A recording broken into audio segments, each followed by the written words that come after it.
మరి ఆ నాగబంధం ఎక్కడున్నది? అసలు ఉన్నదా లేదా? ఉంది, ఏదో ఒక మూలన. నాగజాతికి సంబంధించిన ఆనవాళ్ళు దొరకకపోతాయా?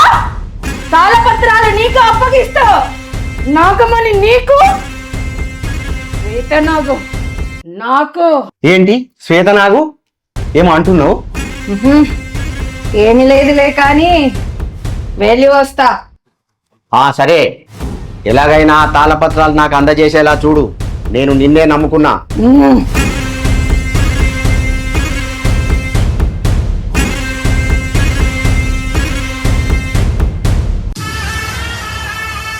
వెళ్ళు కల్పన, వెళ్ళి పుట్టలో పాలు పోయి. అక్క, ఎవరు ఎన్నిసార్లు పాలు పోసినా ఆ నాగదేవత బయటికి రాదు. అప్పుడు కోరుకున్న కోరికలు తీరుతాయో లేవో. అదే నువ్వు పాలు పోసినప్పుడు అమ్మ బయటకు వస్తుంది.